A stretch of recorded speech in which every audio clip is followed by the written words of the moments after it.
चलिए, तो third sample paper आज डिस्कस कर रहे हैं। इससे पहले 2 आ चुके हैं। जिसने नहीं देखे हो वो प्लीज़ अपने वेब पोर्टल पे एप्लीकेशन पे जाके देख सकता है, लेकिन मुझे लगता है कि ज़रूरी है करना। इसके बाद आपको 2 सैंपल पेपर घर से करने के लिए दिए जा रहे हैं, तो 5 ये हो गए हैं और 3 और 4 एक तो मैंने मॉक टेस्ट लिया भी है, आपका 2 मॉक टेस्ट ले लिए और 3 बाकी बचे हुए हैं। तो टोटल मिला के 10 सैंपल पेपर आपको करने चाहिए before appearing to the final exam. और मुझे उम्मीद है आज 2 तारीख है और तकरीबन 10 तारीख तक सबकी प्रिपरेशन खत्म हो जाएगी। 10 से पहले किसी का एग्जाम आज था? अच्छा, मंडे को है, ठीक है। तो आपने ये दोनों सैंपल पर डिस्कस किए हैं मेरे साथ में, तो आप पहला डिस्कस कर रहे हैं। चलिए शुरू करते हैं। तो पहला सवाल जो आ रहा है, ये थर्ड सैंपल पेपर है जो हम डिस्कस कर रहे हैं बेटा। और पहला सवाल अगेन यूनिट एंड डायमेंशंस पे से है। आपको याद होगा पिछले 2 पेपर्स में भी जो पहला क्वेश्चन है वो इसी प्रकार से आया कि रिप्रेजेंटेशन ऑफ यूनिट सही तरीका क्या है। तो आप देख रहे हैं यहाँ पे किसकी बात की है, यहाँ पे करंट की बात की है कि करंट की एक एप्रोप्रिएट रिप्रेजेंटेशन क्या होती है। तो करंट की यूनिट मुझे पता है एम्पियर होती है। तो ये है, ये है, ये है, ये है। सबसे पहली बात तो when we are writing symbolic notation symbolically, तो एम्पियर जो है वो कैपिटल ए से रिप्रेजेंट किया जाना चाहिए, या तो ये लिखा होता। अच्छा, ये बात लास्ट क्लास में भी डिस्कस हुई थी कि किसी के आगे एस लगा देना ये गलत चीज होती है। जैसे एनर्जी किलो 5 जूल्स, मास किलोग्राम्स, है ना, मीटर्स, ये सब नहीं होता। एस तो हिंदुस्तानी प्रवृत्ति है तो लगा देते हैं, ये गलत है। दूसरा, फिर जो टसल रहती है वो इन दोनों के बीच में है कि इन दोनों में से सही कौन सा है। When you writing a name of a scientist, when you writing a name of a scientist तो कैपिटल लगाओ, ठीक है, but in case of units we can not. पहली बात तो ये तो सही है, मतलब एक शब्द तो ये आया कि जो कैपिटल ए है, मतलब जो स्मॉल है वो तो नहीं लिखना चाहिए। दूसरा, अगर यूनिट की भी बात करें तो यूनिट में भी सही रिप्रेजेंटेशन ये मानी जाती है, ये नहीं मानी जाती। यानी इसका ऑप्शन कौन सा बनता है? ऑप्शन। तो ये कोई फिजिक्स की पढ़ाई थोड़ी ना है, ये जर्नल नोटेशंस हैं। जैसे लास्ट क्लास में शायद बात चल रही थी कि साहब वो 10 सेंटीमीटर की बात मुझे याद आ रहा चल रही थी, तो 10 सेंटीमीटर के बाद डॉट कभी नहीं लगता, याद है क्या? जैसे 10 मीटर के बाद डॉट कभी नहीं लगता। डॉट कब लग सकता है?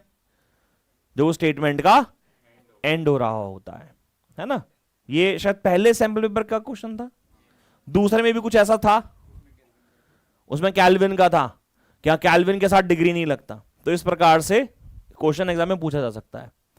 अगला जो क्वेश्चन आप स्क्रीन पे देख रहे हो वह which of the following is possible not possible for a uniform motion. Uniform motion का मतलब क्या होता है? कांस्टेंट स्पीड या कांस्टेंट वेलोसिटी। भाई ये तो रेस्ट पे है, बोलना यार, रेस्ट पे क्यों है बता? क्योंकि यहां पे डिस्प्लेसमेंट चेंज नहीं हो रही है, there is no change in displacement, constant है डिस्प्लेसमेंट यानी रेस्ट पे। अच्छा, इसकी बात करो, ये क्या है? डिस्प्लेसमेंट टाइम का ग्राफ। अगर मैं थीटा के लिए यहां पे 90 डिग्री की बात करूं तो 10 थीटा यानी 1090, दिस इज डिस्प्लेसमेंट अपॉन में टाइम। और डिस्प्लेसमेंट अपॉन में टाइम क्या होता है? ये वेलोसिटी होती है। वेलोसिटी कितनी हो जाएगी? इनफाइनाइट। ये भी पॉसिबल नहीं है, इनफाइनाइट वेलोसिटी थोड़ी ना होती किसी भी ऑब्जेक्ट की, तो ये भी गलत है। तो असर, तो यहां पे दोनों ए और बी दोनों ही गलत है, दोनों में से कोई भी रिप्रेजेंट नहीं कर पाता। नन ऑफ दीज का मतलब तो हो ही नहीं सकता, तो option of course option C है। अगला जो क्वेश्चन है ये इंपॉर्टेंट क्वेश्चन है, ऑल तो कोई बहुत मुश्किल क्वेश्चन नहीं है, लेकिन फिर भी आपको पता होना चाहिए। मान लीजिए कि हमारे पास एक प्रोजेक्टाइल है जिसको मैंने फायर किया, और प्रोजेक्टाइल को फायर करके यहां पे v वेलोसिटी से फेंका, और यहां पे थीटा एंगल पे मैंने यहां पे इसको मान लिया, तो ये हो जाएगा v cos थीटा और ये हो जाएगा v sin थीटा। हमने पढ़ा ये, है ना, ऑब्लिक प्रोजेक्शन में पढ़ा है। अच्छा, मैंने पढ़ा था कि जब प्रोजेक्टाइल ऐसे जा रहा होता है तो इसकी हाईएस्ट पॉइंट पे पहुंच के, यानी कि इस पॉइंट पे पहुंच के, यहां पे इस पॉइंट पे पहुंच के इसकी जो वर्टिकल कंपोनेंट है वेलोसिटी का वो 0 हो जाता है। याद है क्या? उसका वर्टिकल कंपोनेंट 0 हो जाता है, लेकिन हॉरिजॉन्टल कंपोनेंट सेम रहता है, यानी कितना रहेगा? v cos theta. यानी कि हम बोल सकते हैं कि जब एक ऑब्लिक प्रोजेक्शन मोशन होता है तो हॉरिजॉन्टल डायरेक्शन में, किसमें? हॉरिजॉन्टल डायरेक्शन में there is a no change in velocity, and as there is a no change in velocity, there is a no change in a kinetic energy in the horizontal direction. बोलो तो सही, मेरी बात समझ में आ गई? मैं क्या बोला कि जब मैं प्रोजेक्टाइल को ऐसे फायर करता हूं और ऐसे जाता है तो टॉप मोस्ट पॉइंट पे जाके उसका वर्टिकल कंपोनेंट तो जीरो हो जाता है, लेकिन क्या उसकी काइनेटिक एनर्जी जो एक्स एक्सिस में है वो चेंज होगी? नहीं, क्योंकि पहले वेलोसिटी कितनी थी, v cos थीटा, अभी वेलोसिटी कितनी है, v cos theta, v cos theta remain, तो वो सेम ही रहता है। अब इसने सवाल ही वैसे ये पूछा है कि what is the kinetic energy of the particle at the highest point. तो kinetic energy at the highest point क्या हो जाएगा, बोलो, ये हो जाएगा half m v cos theta का स्क्वायर, यानी कितना आ गया, हाफ एम v स्क्वायर, और ये हो गया कॉस स्क्वायर थीटा की क्या दे रखी है, 60, कॉस 60 कितना होता है 1/2, 1/2 का स्क्वायर हो गया 1/4, यानी 1/4 बाहर आ गया, यानी 1/4 equals to half M V square. अब उसकी काइनेटिक एनर्जी के बोल रखा है उसको, यानी ये के हो जाएगा, तो आंसर कितना हो जाएगा k/4, यानी ऑप्शन कौन सा बना बच्चों, ऑप्शन सी सही है। आपके पास पेपर नहीं आया क्या? अच्छा, सबके पास सैंपल पेपर है ना, मार्क उसी में कर रहे हो आप लोग, है ना। चलो जी, अगला सवाल, क्या सवाल लिखा है पढ़िए। सवाल लिखा है there is a lift of mass, lift having a mass of 100 kg rising up with an acceleration of 4 metre per second square, what is the tension in the string. भाई ये जो लिफ्ट है इसका खुद का मास जो है वो कितना है, 100 किलो है। जो रस्सी से ऊपर लेके जा रही है हमें उसमें टेंशन बतानी है। मुझे पता है ये 100 किलोग्राम का मास नहीं, जो 100 जी लगा रहा होगा, अगर ऊपर एक्सेलरेशन हो रहा है तो ए ऊपर हो गया। इक्वेशन बनाओ, m इंटू ए यानी 100 into A is equal to T minus कितना 100 जी, तो टी की वैल्यू कितनी आ गई 100 जी प्लस 100, कितना आ गया 100 जी प्लस ए। हाँ जी, जी की वैल्यू 9.8 और ये कितनी आ गई 4, सही है क्या? कितना आ गया, ये आ गया 13.8 यानी 1380 न्यूटन, यानी ऑप्शन। सिंपल तो क्वेश्चन है बेटा, छोड़ सकते हैं क्या? आगे चलेंगे। अगला जो क्वेश्चन है, क्वेश्चन नंबर 5, वो कहता है कि conservation of momentum in collision between the particle follows. भैया एक बात बताओ, इसने बोला कोलिजन, अच्छा मुझे मालूम है इन case of elastic collision kinetic energy is conserved, but in case of inelastic यानी कोलिजन में हमेशा कंजर्वेशन ऑफ एनर्जी एप्लीकेबल, तो ये तो कट ही गया। अच्छा, न्यूटन फर्स्ट लॉ क्या है? न्यूटन फर्स्ट लॉ है कि जब तक फोर्स ना लगाए बॉडी नहीं चलेगी, तो जब तक बॉडी कोलाइड ना करे दूसरी बॉडी के अंदर मोमेंटम नहीं आएगा। हाँ चलो, साउंड्स गुड। जितना फोर्स लगाएगा उतना ही मोमेंटम चेंज होगा। हाँ साउंड्स गुड, ठीक ही है सब तो। यानी कि न्यूटन फर्स्ट लॉ और सेकंड लॉ ये एप्लीकेबल है, because they are inertial laws of references. Inertial laws है ना, ये हर जगह एप्लीकेबल होते हैं।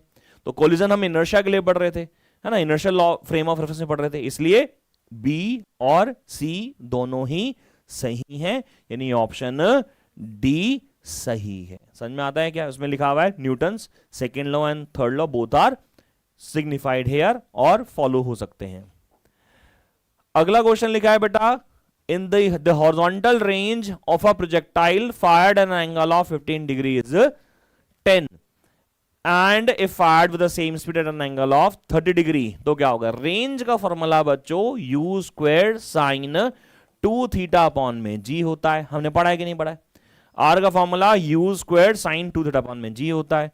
अब हमारा अगर पहला केस ले लीजिए तो रेंज वैल्यू 10 है और यहां पे साइन 2 इंटू थीटा की वैल्यू है 15 डिवाइड बाय जी, यानी कितना आ गया u स्क्वायर साइन 30 अपॉन में जी। दूसरे केस में कह रहा है कि रेंज बताओ कितनी होगी, r डैश बताओ कितनी होगी अगर एंगल कितना है 30 डिग्री। अच्छा, अगर एंगल 30 डिग्री तो ये साइन 60 हो जाएगा। आप बोलो सही है कि नहीं है? सीधा लिख दिया 2 इंटू 30 60 हो जाएगा।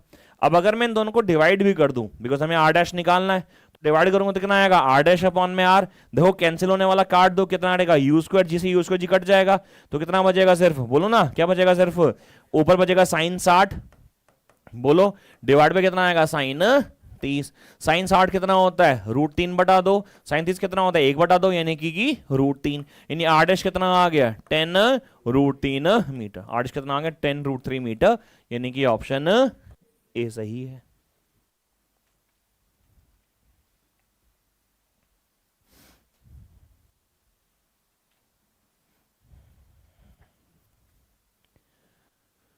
ओके जी, तो अगला सवाल करेंगे सब लोग,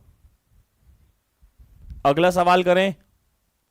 चलिए बेटा, तो अगला सवाल है, there is a body of mass 100 gram falls from a height of 10 meter, its increase in kinetic energy. First of all, when it is dropped, when it is falls from a height of 100 from a height of 10 meter, उसके पास जब उसको छोड़ा हो गया होगा तो इसके अंदर जो भी कुछ होगा भाई, वेलोसिटी है नहीं है वो बदल तो जाएगी, लेकिन वो बदलेगी कितनी, जितना उसमें काम हो गया होगा। काम कितना होगा, उसे खींचने में कितना काम कर रहा होगा, मतलब पोटेंशियल एनर्जी। इन्हें बड़ा सिंपल सा लॉजिक है कि loss in potential energy will be equal to gain in, simple है कि नहीं है? बिकॉज हाइट से जब नीचे आ रही है तो वेलोसिटी भी इसे हिट करेगा। अब मुझे नहीं पता ना यहां पे वेलोसिटी थी या नहीं थी, हो सकता है ड्रॉप किया हो तो और इजी हो गई बात। लेकिन हाँ ये पक्की बात है कि जो गेन इन काइनेटिक एनर्जी आया है वो किसके वजह से आया है, वो लॉस इन पोटेंशियल एनर्जी की वजह से आया है। तो लॉस इन पोटेंशियल एनर्जी कितना है, mgh। mgh क्यों, बिकॉज हाइट कितनी थी उसकी 10, मास कितना है उसका 100 ग्राम, उसे किलोग्राम में कन्वर्ट कर लेंगे और g के लिए 9.8 डाल देंगे, and that is equals to what, gain in kinetic energy, और you can say change in kinetic energy. Mass की वैल्यू 100 ग्राम था, ग्राम से कन्वर्ट किया किलोग्राम में, g की वैल्यू 9.8 बेटा, और h की वैल्यू कितनी हो गई, कुछ गलत कर रहे हैं क्या, मास की वैल्यू 100 ग्राम था, बोलो सही है यार, है ना, g की वैल्यू 9.8 और h की वैल्यू 10 ले ली। अब ये बन गया 10 to the power -1, 10 to the power -1 से 10 टू द पावर 1 चला गया, कितना आ गया 9.8 जूल, यानी ऑप्शन बी लग गया यहां पे।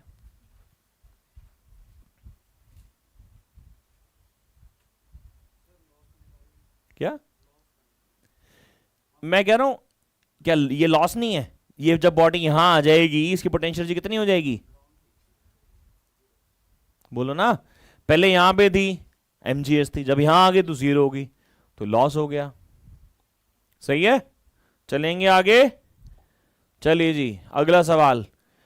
अच्छा मैंने आपको क्लास में जब रोटेशनल पढ़ाया है तो मैंने आपको बताया था कि ना सारे मोमेंट ऑफ इनर्शिया याद कर लो भाई, डिराइव मत करो।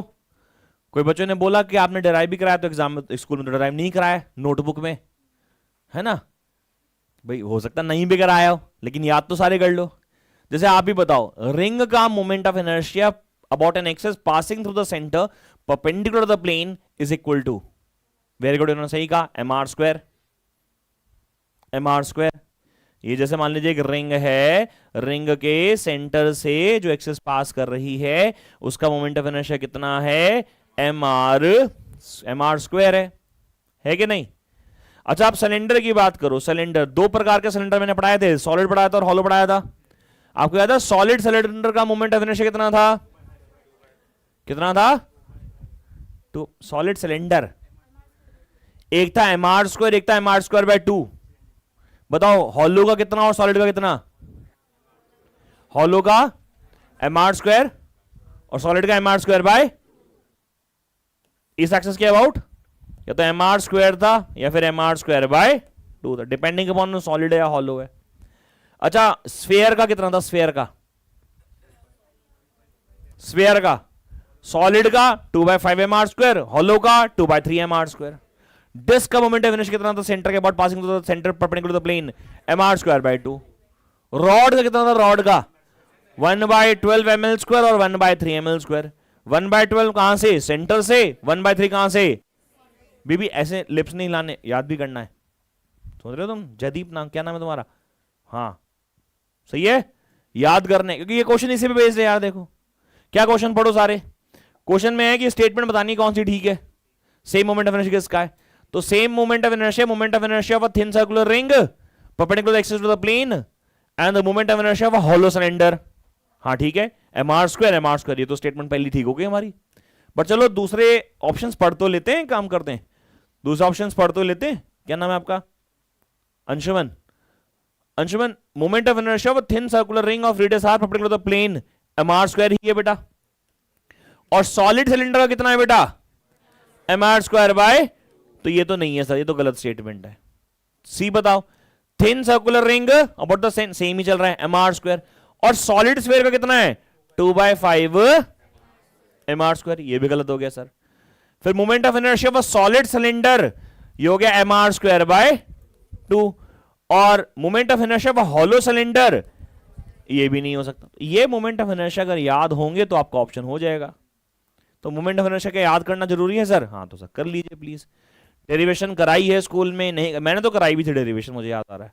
अब आपके स्कूल में कराई है नहीं कराई है वो आप देख लो, बट मुझे लगता है कि आपको लर्न तो सारे होने चाहिए ना, लर्न सारे होने चाहिए। अगला क्वेश्चन करें। तो अगला क्वेश्चन आ रहा है बेटा, there are two particles of mass m are moving along a circle of radius r under the action of their mutual gravitational attraction, the speed of each particle. Imagine करो एक मास ये रहा m और एक मास ये रहा m, इनके ऊपर एक दूसरे की तरफ ग्रेविटेशनल फोर्स ऑफ अट्रैक्शन लगेगा। अब ग्रेविटेशनल फोर्स ऑफ अट्रैक्शन जो है अगर आप ध्यान से देखो तो वो सेंट्रीपिटल की तरह एक्ट कर रहा है, सेंटर की तरफ। और अगर बॉडी पे सेंट्रीपिटल फोर्स लगा तो इसका होगा circular motion and they will move like this. वो जैसे वो लड़कियां करती है ना कीकली, ऐसे हाथ पकड़ लेते से घूमती हैं, ये वही है बस। एक मास m ये रहा, एक मास m ये रहा। अगर इनका रेडियस r होता बच्चों, अगर इसका रेडियस r होता, भाई क्या नाम है तुम्हारा? हाँ क्या नाम बताना?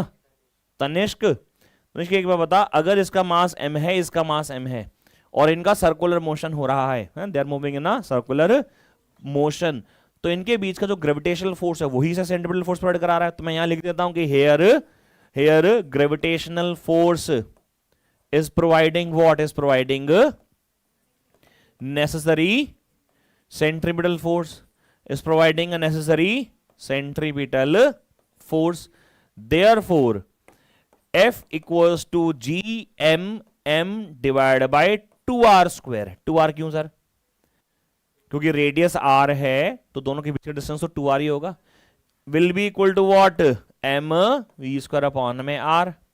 m से m काट दो बेटा, कितना आ गया, gm divide by 4r² equals to v² upon में r से r कैंसिल आउट हो गया, तो v कितना आ गया, v आ गया under root gm by 4r। That makes option A correct.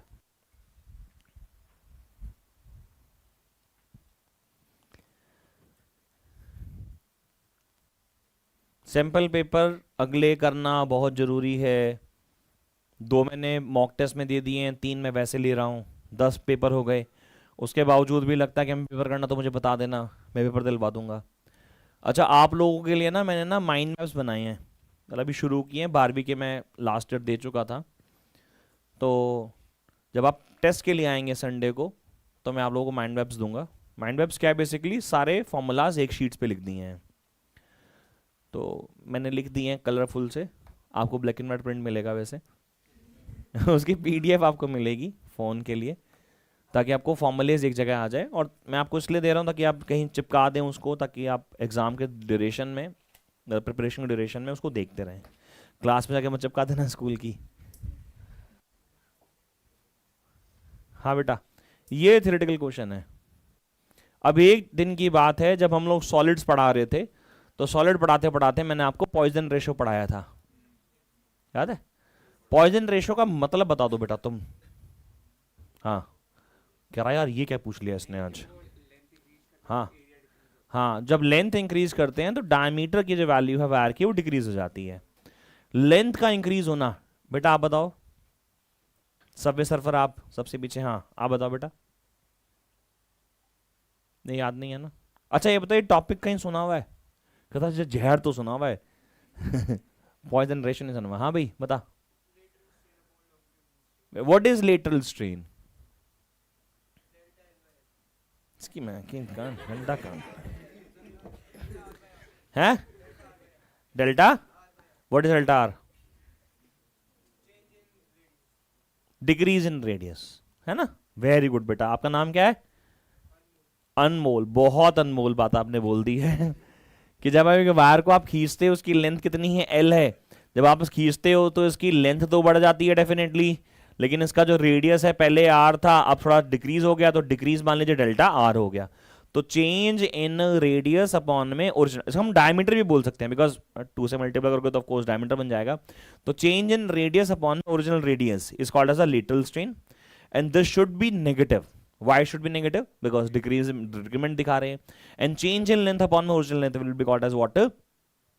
Longitudinal strain। Lateral strain को अगर हम longitudinal strain से डिवाइड कर देते हैं तो क्या बन जाता है? पॉइजन रेशियो बन जाती है। और पॉइजन रेशियो की जो वैल्यू है वो 0 से लेके 0.5 के बीच में कहीं लाई करती है, याद रखना, 0 से ले। प्रैक्टिकली वैल्यूज आप याद करो, मैंने थ्योरेटिकल और प्रैक्टिकल दो लिखवाई थी, तो आपको यहाँ पे प्रैक्टिकल वैल्यूज बतानी है। तो कहां से कहां लाई कर रही है? 0 से लेके 0.5 यानी 0.1 भी हो सकती है, 0.3 भी हो सकती है, 0.5 भी हो सकती है, 0.8 नहीं हो सकती, यानी कि वो बोल रहा है कौन सा नहीं हो सकता। तो जवाब हो जाएगा ऑप्शन डी। और मैं दोबारा आप लोगों को बोल रहा हूं, ये छोटे छोटी बातें कि क्या मुझे और करना है, ये छोटी छोटी बातें कि मुझे और क्या पढ़ना है। अभी जैसे कल की क्लास हो रही थी, परसों की क्लास हो रही थी, तो मैं आपको बता रहा था कि स्टीफन्स फॉर्मूला आया हुआ था कहीं पे है, और उसमें जब मैं लिखना शुरू किया तो मुझे स्टीफन्स कांस्टेंट की वैल्यू याद नहीं आई।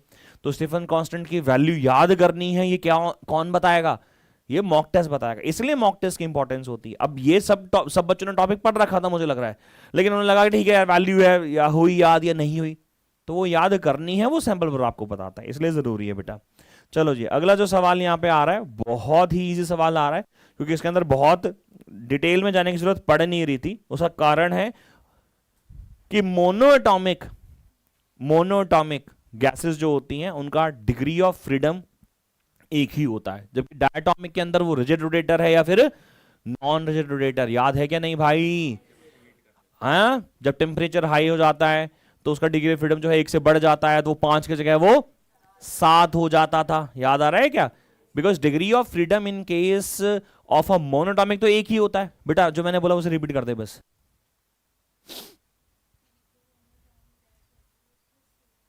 क्या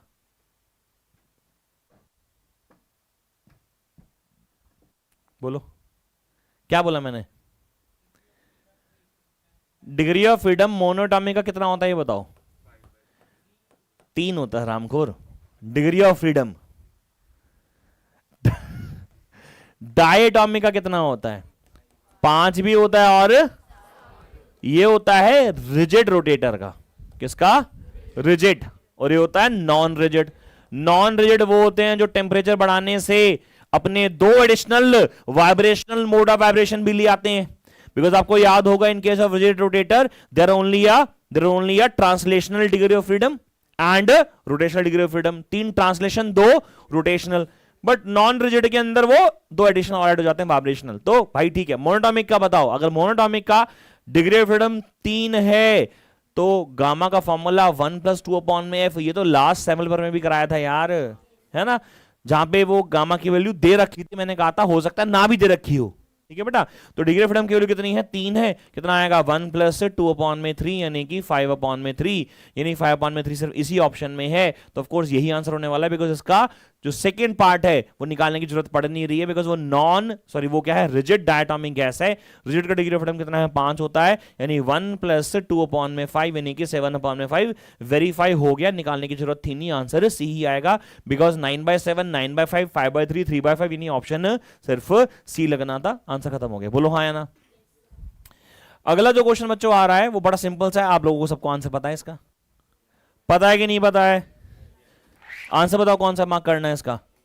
स्टेशनरी वेव यानी कि स्टैंडिंग वेव्स के अंदर जो नोड्स और एंटी नोड्स बनते हैं उनके बीच के जो डिस्टेंसेस होते हैं वो λ/2 से सेपरेटेड होते हैं, यानी कि हमारा ऑप्शन क्या लग जाएगा? ऑप्शन बी से ही लग जाएगा। अगला सवाल असर्शन रीजन बेस्ड, बहुत इजी सा सवाल है बेटा।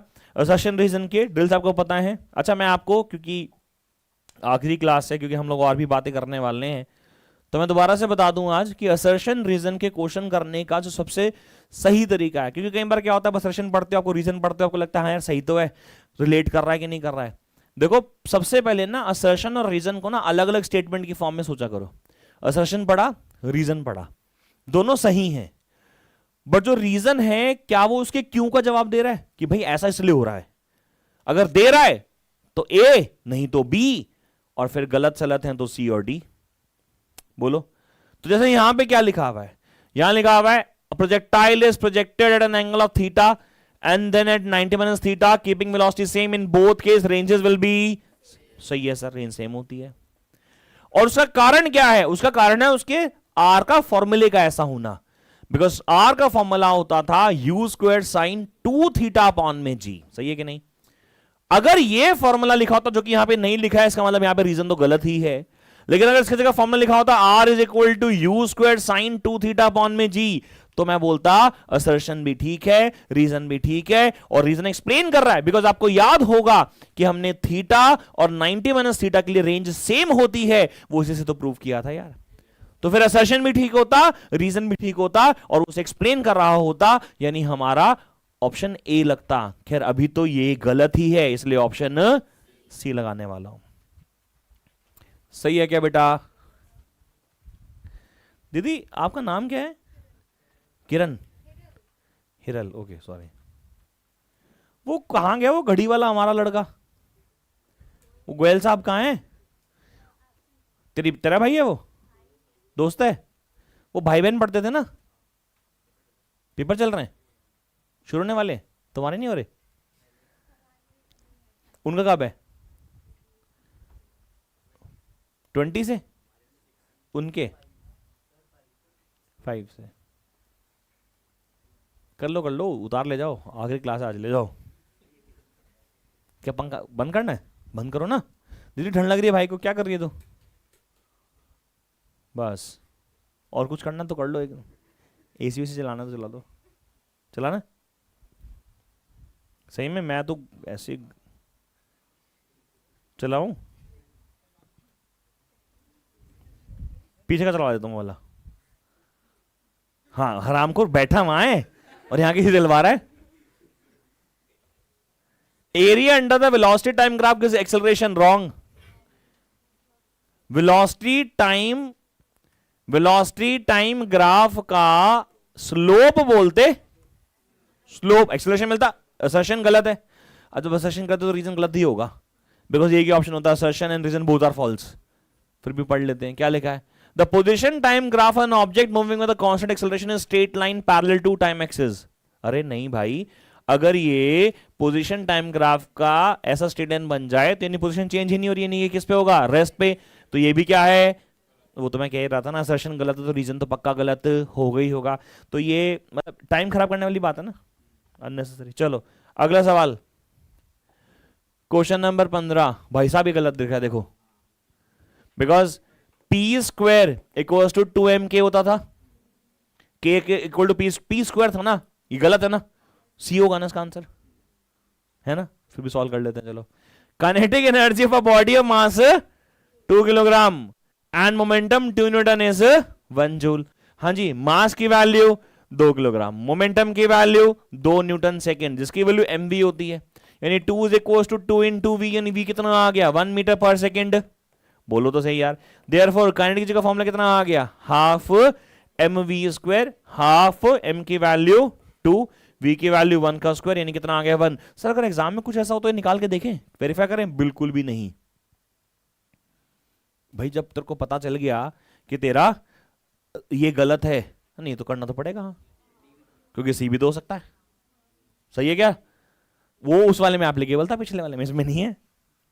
चलो जी बताओ, इसके अंदर लिखा है centre of mass of object is the point where the whole mass of body is to be considered. बिल्कुल सही लिखा है sir. Centre of mass of body of object can not lie where there is no mass, गलत है। अरे ring का centre of मास उसके centre पे होता है जहां पे उसका मास होता ही नहीं है, सी आंसर है। ओके, 17 क्वेश्चन से शुरू कर रहे हैं। ये अब मेरे ख्याल से वो क्वेश्चन आ गए हैं ना, 3 मार्कर्स हैं, नहीं 2 मार्कर्स आ गए, यहां से 2 मार्कर आ गया है।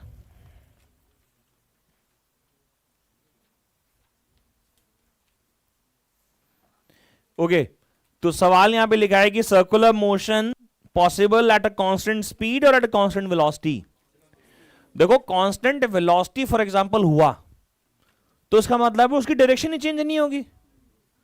अगर कोई कांस्टेंट वेलोसिटी बोलता है तो वेलोसिटी मतलब तो इधर से तो इधर ही जाता रहेगा, घूमेगा तो है ही नहीं ना। अगर सर्कुलर मोशन हो रहा है बच्चों, तो यहां भी जा रहा है, यहां भी जा रहा है, यहां भी जा रहा है, यहां भी जा रहा है, तो अगर कभी कांस्टेंट वेलोसिटी लिखा आ जाए तो statement will be wrong of course. Reason क्या है? बिकॉज कांस्टेंट वेलोसिटी का मतलब है डायरेक्शन चेंज ही नहीं होनी। अब अगर डायरेक्शन चेंज ही नहीं होगी बच्चों, तो यानी कि वो जब इधर चल रहा है तो इधर ही चलता रहेगा बस, तो वो तो स्ट्रेट लाइन मोशन हो जाएगा ना, वो सर्कुलर थोड़ी ना होगा। तो इस स्टेटमेंट में हमें क्या बोला है? Is circular motion possible at constant speed और कांस्टेंट वेलोसिटी? तो circular motion is possible only for the constant speed, as for the constant velocity there is a no change in the direction, therefore circular motion can not exhibit और can not be completed. तो इसका answer आप लोगों को मिल गया। अगले सवाल पे आ जाते हैं। अगला सवाल है question number 18, does the nature of a vector change when it's multiply with a scalar? अच्छा क्वेश्चन है, ध्यान से समझिए।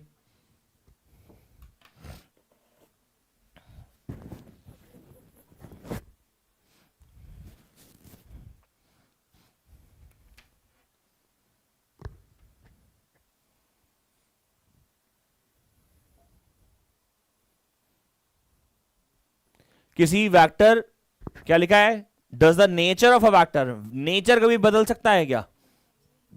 Nature, what do you mean by nature? Physical quantity change हो जाना हो सकता है क्या? हो सकता है। पता कैसे? इमेजिन करो तुम एक्सेलरेशन की बात करो। What is acceleration? स्केलर और वेक्टर? वेक्टर।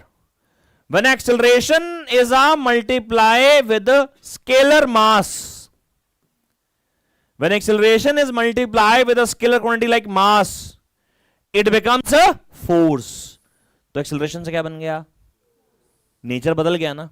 लेकिन अगर हम एक्सेलरेशन दे रखी है हमें, कोई वेक्टर जैसे एक्सेलरेशन दे रखी है हमें 2 मीटर पर सेकेंड स्क्वायर आई कैप, मैंने इसे 2 से मल्टीप्लाई कर दिया, तो फिर इसका नेचर बदलेगा नहीं। यानी when we are multiplying a vector with a pure number या रियल नंबर, याद करो मैंने ऐसा क्लास में कराया तुम लोगों को, तो उसका मैग्नीट्यूड वेरी कर सकता है, डायरेक्शन भी कर सकती है, बट वो नेचर नहीं बदलेगा। जैसे कि मान लीजिए मैंने -2 से मल्टीप्लाई कर दिया या -1 से मल्टीप्लाई कर दिया, कितना हो गया? -2 मीटर पर सेकेंड स्क्वायर आई कैप, उल्टा हो गया ना।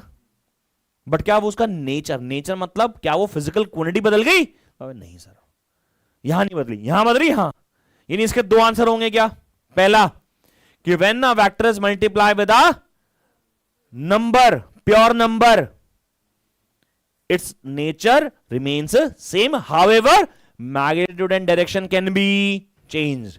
But if a vector is multiplied with a quantity which produces another physical quantity, then its nature changes. For example, that a mass multiply with a acceleration. तो answer लिखेंगे, लिखिए कि when a vector is multiplied with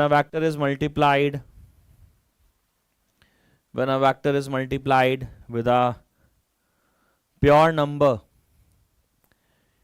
its magnitude or direction may change. Its magnitude or direction may change. Its magnitude or direction may change, but the nature of physical quantity remains same. But the nature of physical quantity remains same.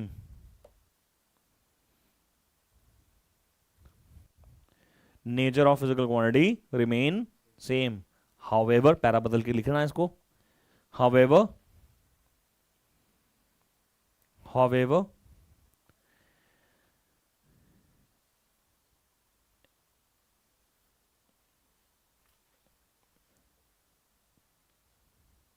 if a vector is multiplied, if a vector is multiplied with a scalar physical quantity,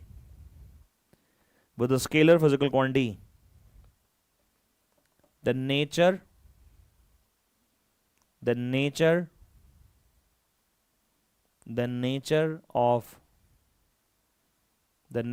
of physical quantity changes. For example लिख लोगे, statement में लिखना, क्या लिखोगे? When mass is multiplied with acceleration, और mass की bracket में लिखना scalar quantity, then it gives force which is a vector quantity.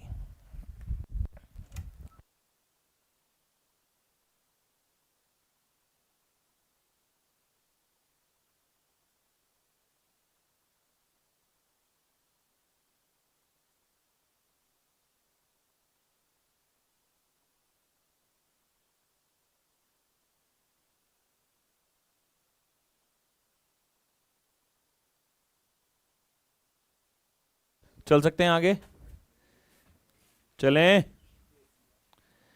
Okay, सो अगला जो सवाल आ रहा है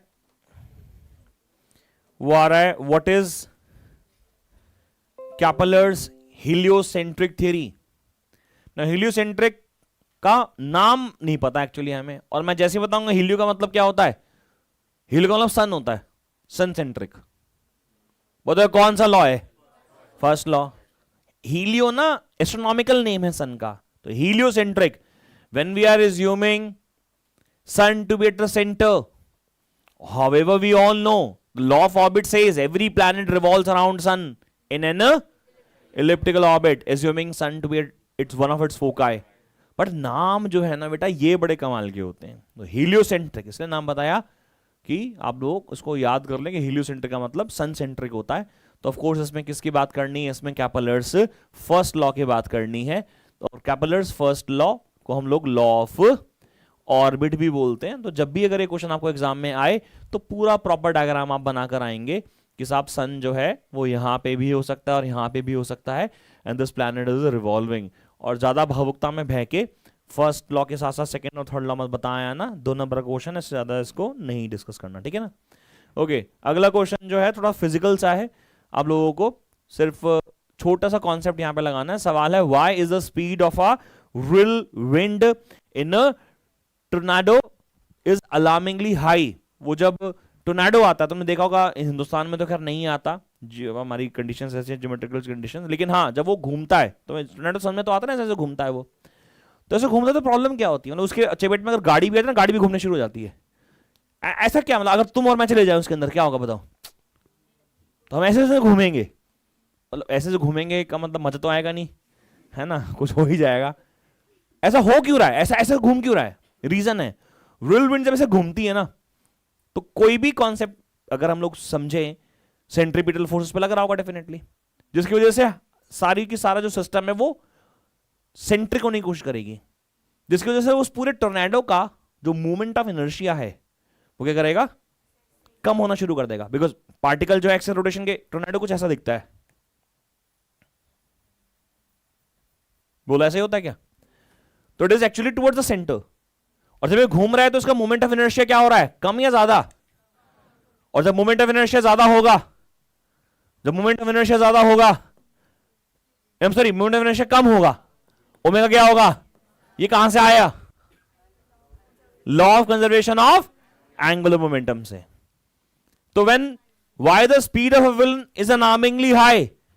because when it is revolving its moment of inertia decreases, its omega increases in accordance with the law of conservation of angular momentum. That's why this whirlwind is very dangerous.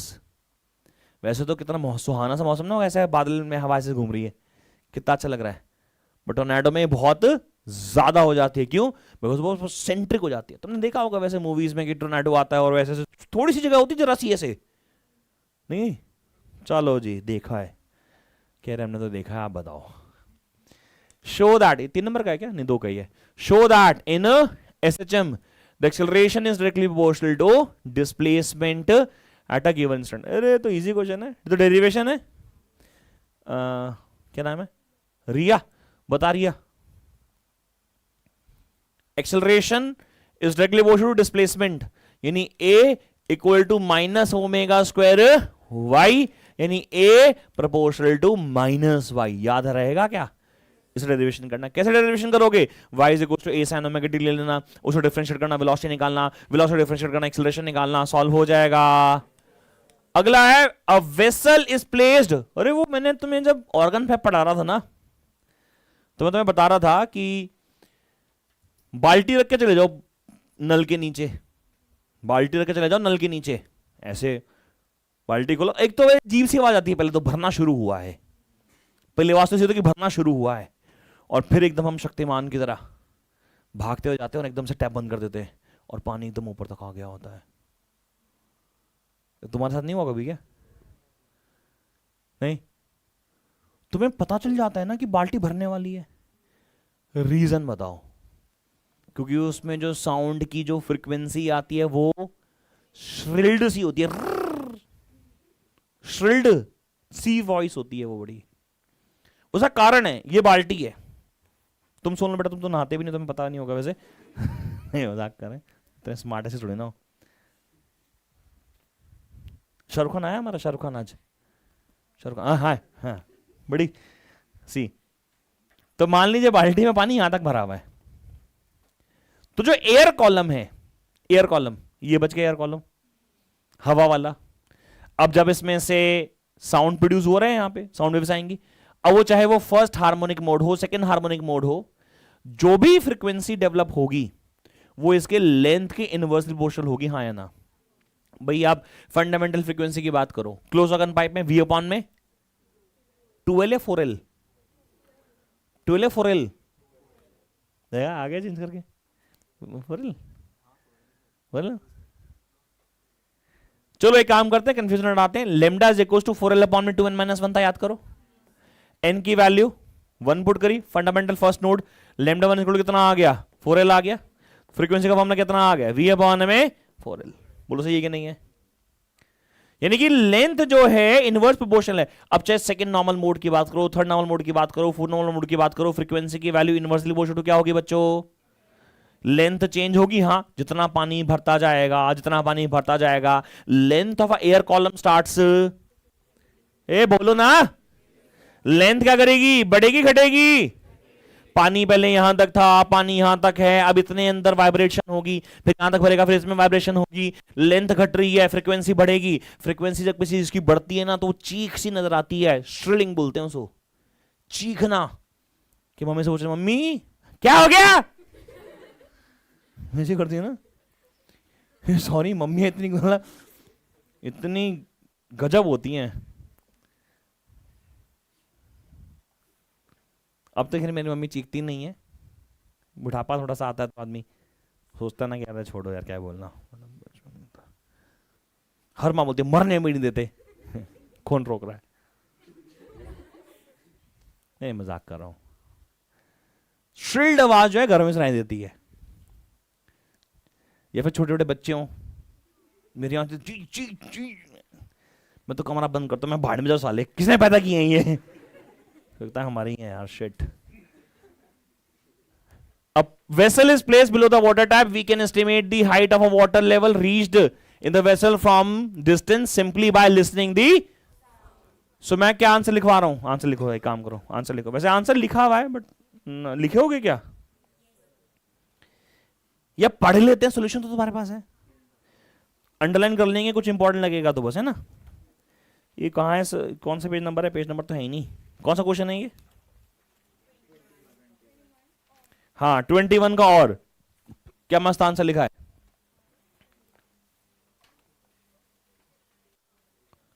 चलिए लिखा था frequency of sound produce in the, underline करो। Air column क्या चीज है? Air column basically वो empty space है जो बकेट में या वेसल में बच जाता है ऊपर। तो the frequency of sound produce in air column is inversely proportional. ठीक लिखा है क्या? फॉर्मूला लिख लो, V का फॉर्मूला फंडामेंटल फ्रीक्वेंसी के लिए V अपॉन में कितना होता है, 4L होता है। सही है क्या बेटा? लिखा है level of water in a vessel increases, length of a air column above it decreases, hence frequency of sound produced goes on increases, the sound becomes shriller, shriller चीख। हो रहा है? आंसर बड़ा सही लिखा है, समझ में आता है, आगे चलेंगे। चलिए क्वेश्चन नंबर 22।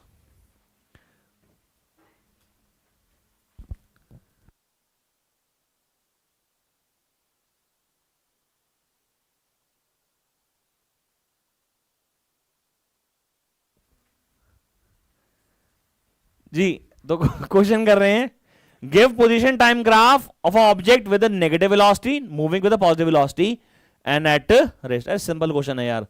यार आप देख रहे हो, 2 पेपर कर लिए हमने, तीसरा हम लोग कर रहे हैं।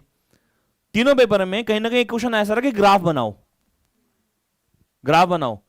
तो वो जो ग्राफ की क्लास ली थी अलग अलग की, वो याद रखिएगा आप लोग, इंपॉर्टेंट क्लास है वो, ठीक है। तो एक्सटी ग्राफ ये हो गया रेस्ट के लिए, हाँ जी। एक्सटी ग्राफ हो गया पॉजिटिव वेलोसिटी के लिए, ये एक्सटी ग्राफ हो गया नेगेटिव वेलोसिटी के लिए। उर्दू की तरह लिख दिया मैंने उल्टा करके, पहले रेस्ट का बना दिया, फिर बना दिया पॉजिटिव वेलोसिटी का, फिर बना दिया नेगेटिव, बट आंसर मेरा सही हो गया, ठीक है ना। तो नेगेटिव वेलोसिटी का ग्राफ ये है, पॉजिटिव का ये और रेस्ट का ये। हाँ बेटा, यहाँ पे ना एक टर्मिनोलॉजी है जो सुन लो आप लोगों को, जरूरी है सुनना। हम लोगों ने ना, जब हमने ये वाला टॉपिक पढ़ा है काइनेमैटिक्स में, एवरेज निकालो मीन निकालो, ये हमने पढ़े हैं चीज़ें, बट हमने ना एवरेज और मीन को हमेशा सेम ही लेके चले हैं, एवरेज और मीन। बट एवरेज और मीन में ना एक बड़ा माइन्यूट सा डिफरेंस होता है। एवरेज होता है कि टोटल डिस्टेंस जितना आपने कवर किया डिवाइड बाय टोटल टाइम कितना लगा। जैसे कि मान लीजिए हम लोग यहां से फॉर एग्जांपल ट्रेवल करके चंडीगढ़ जाते हैं, कोई भी फाइनाइट डिस्टेंस पे जाते हैं 300-400 किलोमीटर पे, तो मान लीजिए हमने 300 किलोमीटर का डिस्टेंस ट्रेवल करा 6 घंटे में, हाँ, तो 300 डिवाइड बाय 6 घंटे हो गया, यानी 50 किलोमीटर पर आवर उसकी स्पीड हो गई। ये उसकी एवरेज है, एवरेज। बट एक शब्द होता है मीन। मीन क्या होता है? मीन क्या होता है कि हमने पूरा सैंपल दे दिया कि सर पहले 150 किलोमीटर इतनी स्पीड से चला, फिर 150 किलोमीटर इतनी स्पीड से चला, तो v1 plus v2 divide by 2 करते हैं, उसे बोलते हैं मीन। तो कोई डिफरेंस कुछ खास नहीं है अगर आप माइन्यूट लेवल पे देखो, लेकिन इस क्वेश्चन में तो यही डिफरेंस मांगा गया था कि एक बॉडी है जो मूव कर रही है in a straight line, covers first half with the speed of v and the second half with the speed of 2v, find average speed and mean speed.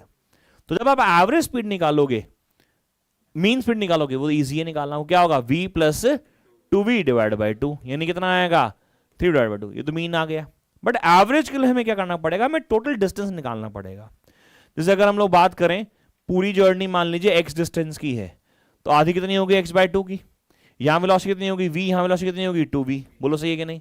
अच्छा यहां पे टाइम कितना हो गया, यहां पे टाइम हो गया डिस्टेंस अपॉन में स्पीड, यानी x अपॉन में 2 इंटू v, और यहां पे टाइम कितना हो गया, यहां हो गया x बाय 4v हो जाएगा। बोलो समझ में आया क्या भाई, x अपॉन में 2 ये हो गया और 2v ये हो गया, कितना आ गया, x अपॉन में 4v आ गया कि नहीं आ गया।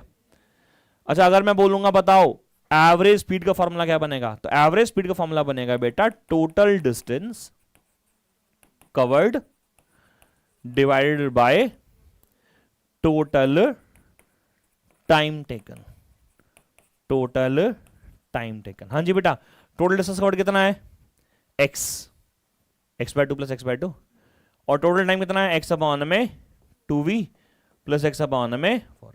सॉल्व कर लोगे आंसर आ जाएगा। तो ये निकलेगा एवरेज स्पीड और ये निकलेगी क्या, mean speed. Mean speed usually होती है जब आपको वेलोसिटीज पता होती है और आपको उनका मीन निकालना, तो वो मीन स्पीड हो जाती है। अगला, हाँ बेटा क्या है ये, वर्क एनर्जी कर सकते हो क्या, वर्क जेनरल थ्योरम, ठीक है ना। अगला क्या है, state Pascal's law of transmission of fluid pressure, demonstration भी करके दिखाई थी मैंने, तुम्हें याद होगा है ना। Explain how pascal law is applied in hydraulic lift, hydraulic lift याद है, कल न्यूमेरिकल भी कर रहे थे इसका हम लोग है ना अच्छे से। अच्छा सुनो, अगर एग्जाम में कभी हाइड्रोलिक लिफ्ट आ जाए, तो हाइड्रोलिक ब्रेक भी बहुत ज्यादा आती है। पहले ना एक और होता था टॉपिक हाइड्रोलिक प्रेस, जो आपको याद करो कल के क्वेश्चन में हाइड्रोलिक प्रेस लिखा हुआ था, वो प्रेस है नहीं एक्चुअली, वो हाइड्रोलिक लिफ्ट ही था। हाइड्रोलिक प्रेस क्या था, जैसे जैसे कॉटन बनी है, कॉटन, अब कॉटन का तो एक प्लांट होता है छोटा सा, आप देखा होगा तुम लोगों ने, तो उसमें से फूल उतारते हैं, फिर उसको साफ करते हैं, फिर उसे कंप्रेस किया जाता है। बिकॉज अगर कॉटन को जिस फॉर्म में वो निकल कर उसे अगर मैं ट्रांसपोर्ट करने लगूँ तो स्पेस कांस्टेंट बहुत ज़्यादा आ जाएगा, तो कॉटन को क्या करते हैं, कंप्रेस करते हैं। या फिर क्रशर्स जो होते हैं, गाड़ियाँ कभी खराब हो जाएं, पता चला 20 साल पुरानी गाड़ी, तो उसे क्रशर में क्रश कर देते हैं और क्रश ऐसे उसे बंद कर देता है। अब जो ये काम करती है ना प्रेस करने का, उसे बोलते हैं हम लोग हाइड्रोलिक प्रेस। वो भी पास्कल पे डिपेंड करते हैं कि यहाँ से प्रेशर लगाया, उसको ऑब्जेक्ट को यहाँ रखा, ऊपर सिलिंग है ऐसे आया और उसको चिपका दिया, हाइड्रोलिक प्रेस, प्रेस उसको बोलते हैं। वैसे ना एक साइंटिस्ट थे, ब्रह्म्स नाम था उनका, तो ब्रह्म्स प्रेस भी उसको बोला गया, फिर हिंदुस्तान में आया तो उसे ब्रह्मा ब्रह्मा प्रेस बोलने लग गए। तो यूजुअली ये जो टॉपिक है वो सिलेबस में नहीं होता है, बट फिर भी 3 एप्लीकेशंस होती हैं पास्कल की। पहला hydraulic breaks, hydraulic lift and hydraulic. अच्छा मैं कह रहा था अगर हाइड्रोलिक लिफ्ट आपको आ जाए ना एग्जाम में, तो ना उसे ना प्रॉपर्ली एक्सप्लेन करके आना। जैसे आपने देखा होगा मेरी बुकलेट में सब लिखा होता है कि हाइड्रोलिक लिफ्ट होती क्या है, use to lift heavy weights and इसके अंदर इनकम्प्रेसिबल लिक्विड डाला जाता है, ये छोटा एरिया है बड़ा एरिया। ऐसा मत लिख देना कि सीधा यहाँ पे फोर्स लगाया, यहाँ पे फोर्स लग गया, स्मॉल एफ अपॉन में small A is equal to capital upon में कैपिटल एन, हाँ प्रूफ हो गया, डायग्राम बनाना नहीं, प्रॉपरली लिख के आना। टीचर को प्रॉपर लिखा हुआ समझ में ज्यादा आता है, वो समझ पाते हैं कि आप ज्यादा सही समझा पा रहे हो, ठीक है ना। अभी क्लास के बाद बात भी करूंगा इस बारे में, बट फिलहाल अगला क्वेश्चन क्या लिखा है, two capillaries of, okay they are using a keyword capillary. Capillary की जगह पाइप भी बोल देते, बात एक ही था। कैपिलरी की जगह आप पाइप भी बोल सकते, एक ही बात थी। कैपिलरी मैंने तुम्हें क्लास में दिखाई थी क्या कभी, है ना, पतली सी फाइन बोर की ट्यूब सी होती है। तो दो कैपिलरीज है, सेम लेंथ है ना, और रेडियस जो है उनका रेशियो कितना है, 1:2 है। They are connected in series. Now how they are connected, so they may be connected with a certain set of arrangements कि मैं कुछ परमेबल मेम्ब्रेन्स यहाँ पे लगा दूं and they now are connected. सही है, ऐसे लगा दिया। थोड़ा ये तो उसको बड़ा बनाना चाहिए क्योंकि ये 2 रेशो में है, तो ये 1:2, नहीं हम सॉरी लेंथ तो सेम ही है ना दोनों की, तो लेंथ सेम है, तो ऐसे बना देता हूँ। सही है, लिखा है liquid flows them in a streamlined condition if the pressure across the two extreme ends of the combination is 1 meter of water. Now what is 1 meter of water? Generally pressure को Hg में लिखा जाता था, 76 centimetre of Hg column. इस पे हमारी class में discussion भी हुआ था। मैंने कहा था, एक दिन मैं क्लास पढ़ा रहा था, मैंने कहा था कि हर जगह आप मरकरी घुसा देते हो। हमने बोला कि भाई बताओ एटमॉस्फेरिक प्रेशर कितना है, आपने बोला सर 1 atm यानी कि 76 सेंटीमीटर ऑफ Hg कॉलम। हमने कहा इसकी जगह वाइन इस्तेमाल कर लो, फ्रेंच वाइन, पानी इस्तेमाल कर लो, वाइन क्यों बात कर रहे हो। तो मैंने बताया था कि अगर मैं एटमॉस्फेरिक प्रेशर को रिप्रेजेंट करने के लिए मरकरी का एग्जांपल ले रहा हूं, तो मरकरी सिर्फ 76 सेंटीमीटर तक चढ़ती थी, लेकिन अगर इसकी जगह पानी या फ्रेंच वाइन लूंगा ना तो 10 मीटर तक चढ़ेगी। इतनी बड़ी ट्यूब बनाऊंगा कैसे, that was a biggest problem. लेकिन यहां पे बोल रखा है कि जो प्रेशर है उनका जो कॉम्बिनेशन है, the pressure across the two extreme of the combination is 1 metre of water. यानी कि यहां पे अगर प्रेशर इसके अक्रॉस P1 हो गया और इसके अक्रॉस प्रेशर कितना हो गया, P2 हो गया, यानी P1 प्लस P2 के लिए किसके बराबर हो गई, 1 मीटर ऑफ वाटर कॉलम के बराबर। बोलो हाँ या ना। अब सवाल क्या पूछा है, find the pressure difference across the first, हमें इसका प्रेशर निकालना है। सही है, अच्छा एक बात बताओ, यहां पे ये सीरीज कॉम्बिनेशन है, और सीरीज कॉम्बिनेशन में चाहे हीट का फ्लो हो, चाहे फ्लूइड का फ्लो हो, चाहे करंट का फ्लो हो, हम हमेशा स्टेडी फ्लो कंसीडर करते हैं। कौन सा फ्लो, स्टेडी फ्लो होता है कि जितना रेट ऑफ फ्लो यहां है उतना रेट ऑफ फ्लो यहां है। और उसके लिए एक लॉ हमने पढ़ा था which is called as Poiseuille law.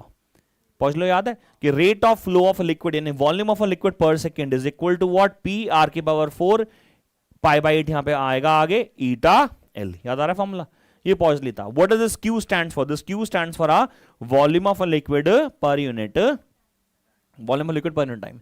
तो π/8 पी आर की पावर 4 ईटा एल, ये रिलेशन था।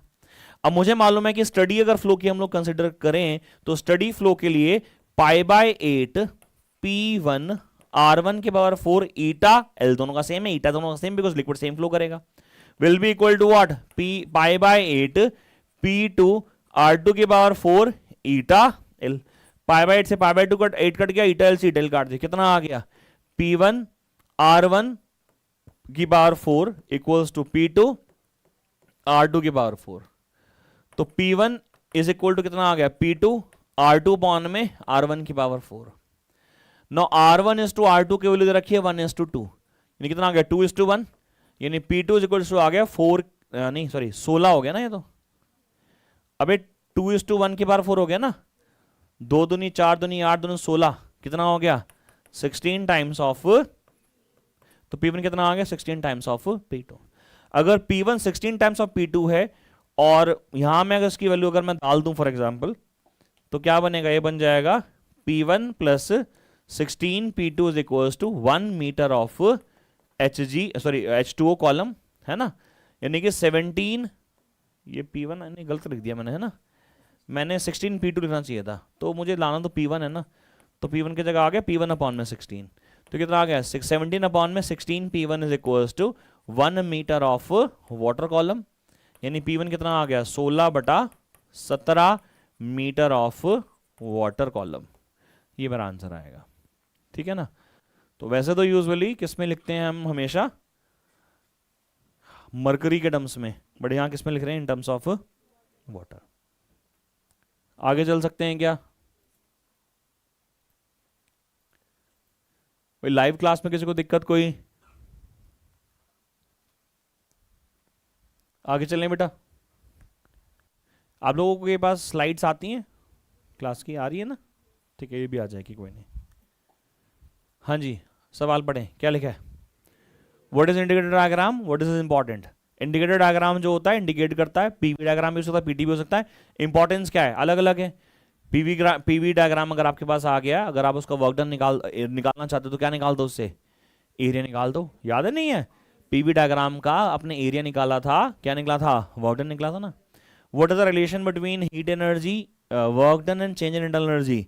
This is first law of thermodynamics बच्चों। Delta Q equal to delta U plus delta W, है ना। चलो जी, आगे लिखा है the periodic time of the periodic time of a body executing SHM is 2 second, यानी कैपिटल टी की वैल्यू दे रखी है।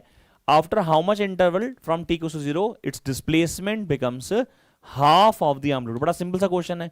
y का फॉर्मूला होता है कितना है? a sine 2 pi by capital T into T. y की वैल्यू कितनी रखी है बेटा? a by 2। तो a by 2 is equal to a sine of 2 pi by T into T. a से ही कट गया, कितना आ गया? 1 by 2 is equal to sine of 2 pi by T into T. Now हमें मालूम है कि ये हो जाएगा कितना? Sine pi by 6, because sine pi by 2 sorry sine pi by 6 यानी साइन 31/2 होता है।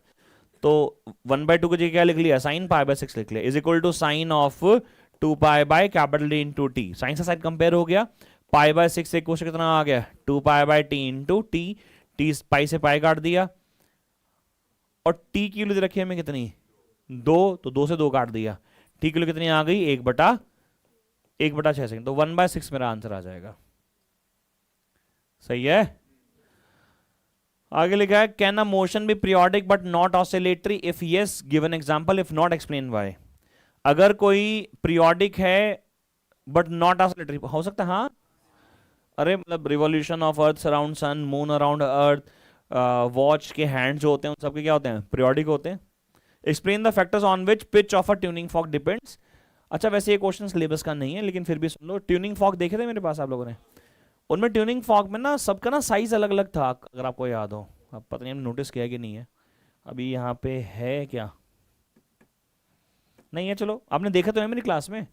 अब ट्यूनिंग फॉर्क जो है वो उसकी जो प्रॉन्ग होती है, प्रॉन्ग यानी कि उसकी जो लेंथ होती है ना, ऐसे ही है, ये प्रॉन्ग्स होती है ना, ये इनकी ना लेंथ अलग अलग होती है, इनकी चौड़ाई अलग अलग होती है, इनका मटेरियल भी अलग अलग होता है, इनकी इलास्टिसिटी भी अलग अलग होती है। तो frequency depends on different factors.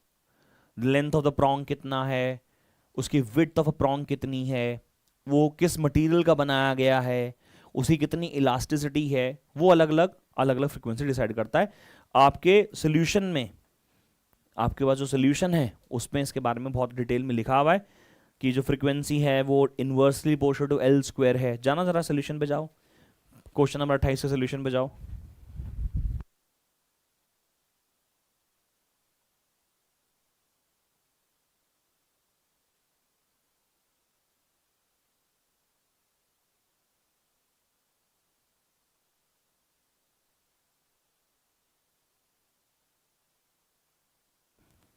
हाँ बेटा मिला क्या? तो फ्रीक्वेंसी जो है वो दिख रहा है आपको कि inversely proportional to L square है, डायरेक्टली प्रोपोर्शनल टू थिकनेस है, directly proportional to under root of उसका यंग्स मॉडुलस है, इनवर्सली प्रोपोर्शनल टू उसकी डेंसिटी है। तो पैरामीटर्स हैं, आपको बस ये पता होने चाहिए, ठीक है ना। तो ये तो इस क्वेश्चन के माध्यम से आपको याद हो जाएंगे। ओके, अगला जो क्वेश्चन है ओके गाइस, ये जो लिखा है गैलीलियो आइसोक्रोनस पेंडुलम, किसने सुना है इसके बारे में? चलो अब आए हैं तो थोड़ा सा बताया, तो वरना जरूरत तो थी नहीं वैसे, बट थोड़ा सा समझ लेते हैं।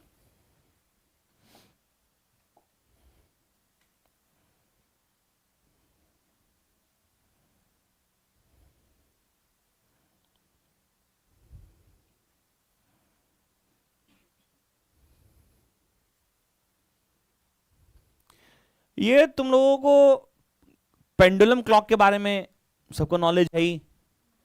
पेंडुलम क्लॉक क्या होती है? हमने पढ़ा था कि वो जो पेंडुलम क्लॉक होती है उसमें पेंडुलम जब ऐसे एक ऑसिलेशन करता है तो 1 सेकंड हो जाता है।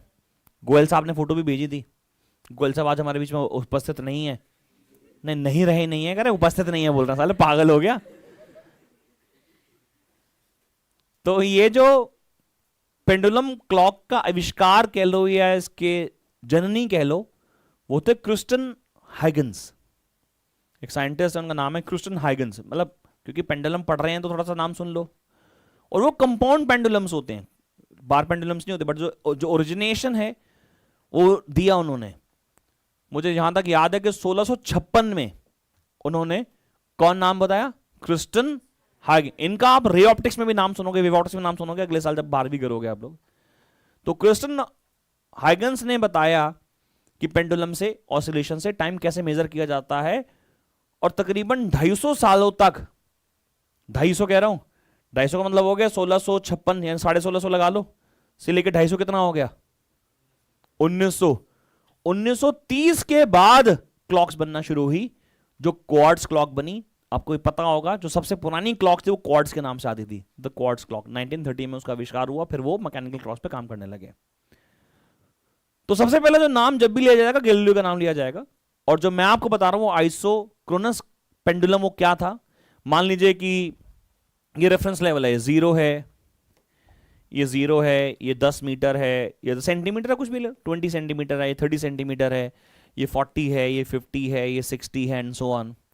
मान लीजिए एक पेंडुलम लिया हमने, और पेंडुलम मैंने ऐसे लटकाया हुआ है, और इसको मैं यहां से लेके यहां तक ले जाता हूं फॉर एग्जाम्पल। सही है? ये हमने वैसे क्लासेस में देखा है, मैंने जब आपको बार पेंडुलम के बारे में पढ़ाया है कि अगर मैं पेंडुलम को यहां ले जाके ऐसे छोड़ूं, यहां लगा के छोड़ूं, तो ये कहां तक जाएगा? ये सर 30 तक ही जाएगा। बोलो हाँ या ना? ये तो हमने पढ़ रखा है।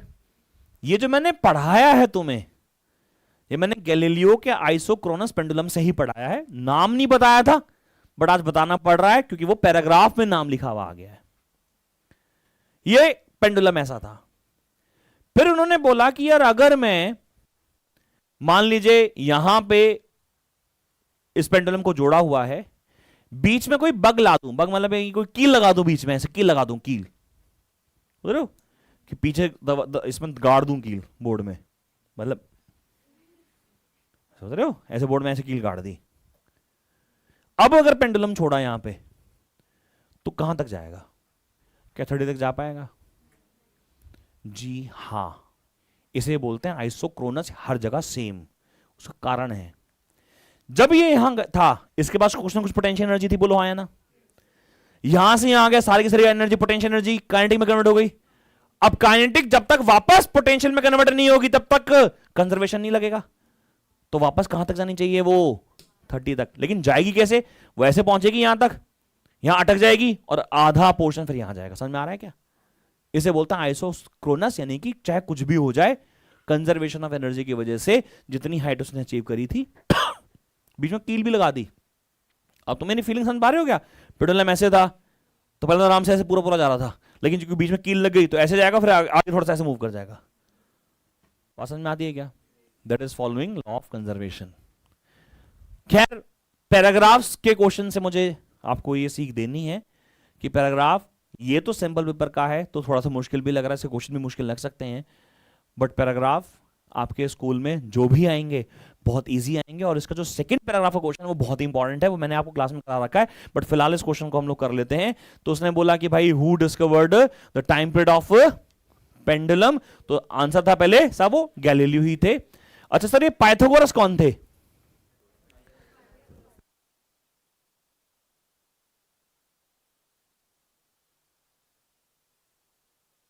नहीं हो गया जैसे मत देखो मुझे, मैं हाँ सॉरी। तो गैलीलियो का नाम तो समझ में आ गया कि सबसे पहले जो पेंडुलम की बात की थी एरिस्टॉल, याद है? एरिस्टोटल नहीं याद है? लॉज ऑफ मोशन के चैप्टर में पढ़ा रहा था गुड़िया कि एरिस्टोटल्स पॉलिसी, हाँ फैलेसी। तो वो तो उन्होंने तो मोशन के बारे में बताया था। भाई साहब ये डेमोक्रिटस और पाइथागोरस, इन्होंने क्या बताया था? ये तो नाम ही नहीं सुने हमने। पाइथागोरस का नाम सुना है, बट पाइथागोरस का नाम तो तुमने मैथ्स में सुना है। Sphericity of earth was first evaluated by Pythagoras. तुमने कहावत सुनी, दिन में तारे नजर आ जाएंगे, याद है? एक्चुअली तारे होते हैं, दिखते नहीं है। दिन में भी तारे होते हैं, रात में भी होते हैं, पाइथागोरस ने बताया था। डेमोक्रेटस ये कौन थे? साइंटिस्ट होगा कोई ना कोई, वैसे he was a Greek philosopher.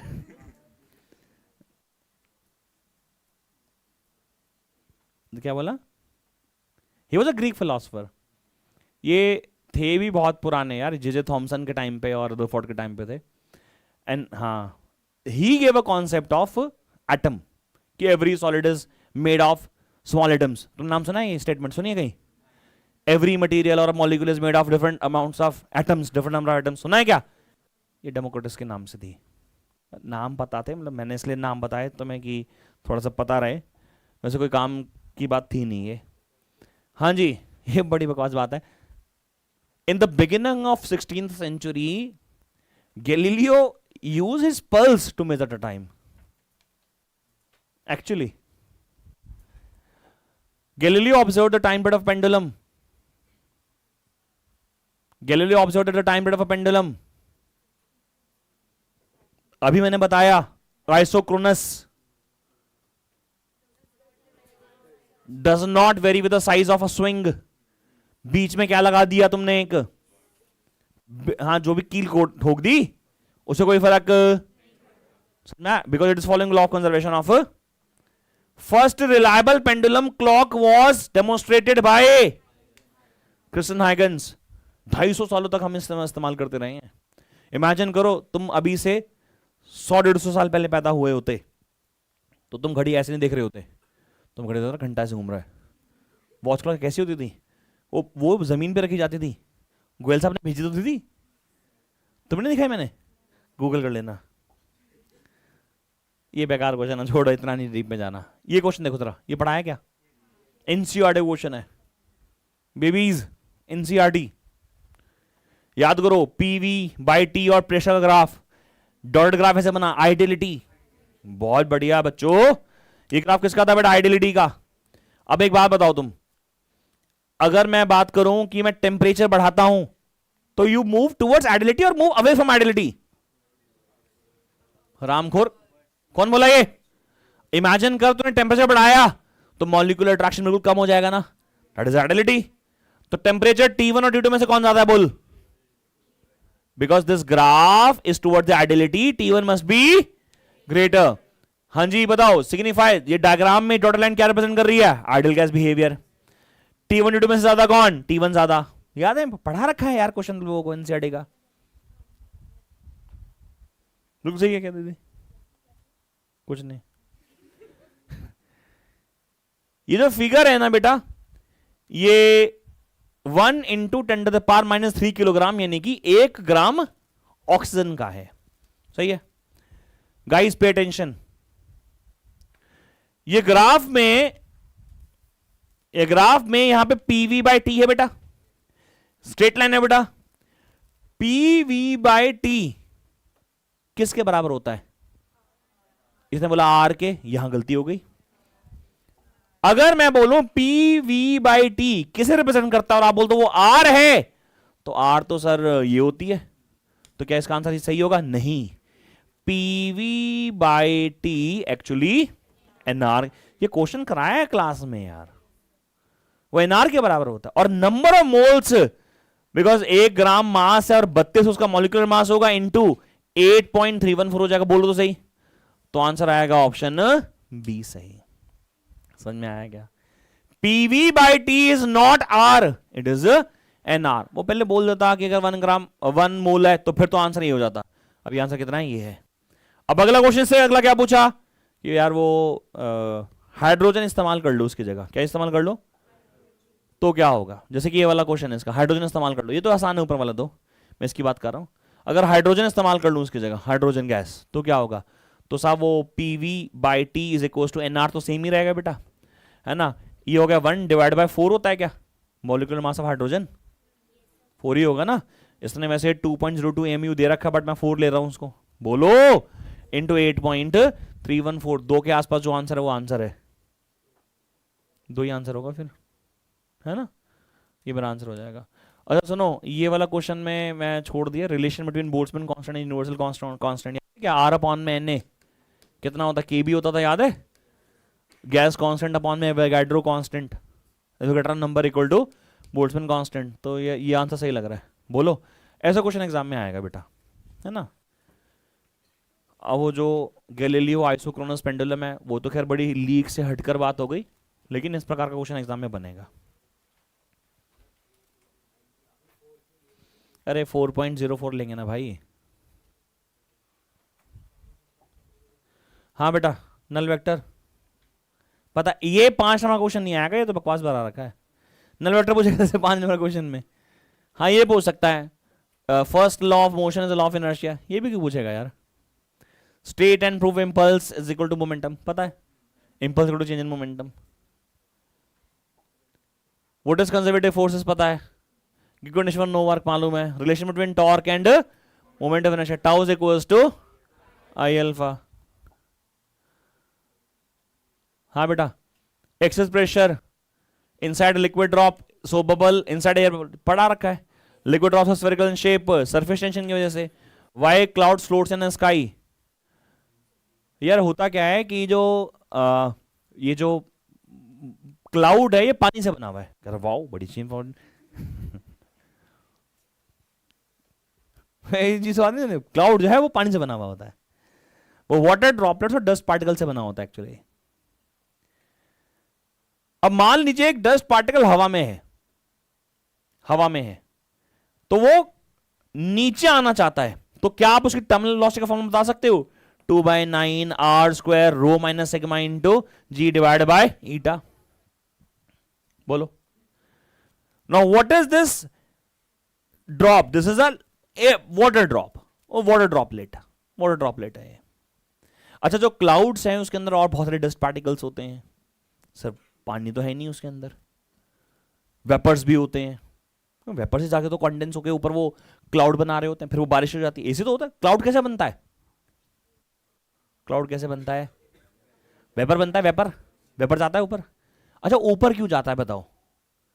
Due to its negative terminal velocity, इसलिए क्लाउड क्या रहते हैं, ऊपर सस्टेन रहते हैं। और जब वो बहुत ज्यादा मासे हो जाते हैं कि उनका वेट उससे ज्यादा बढ़ जाए तो फॉल कर जाते हैं।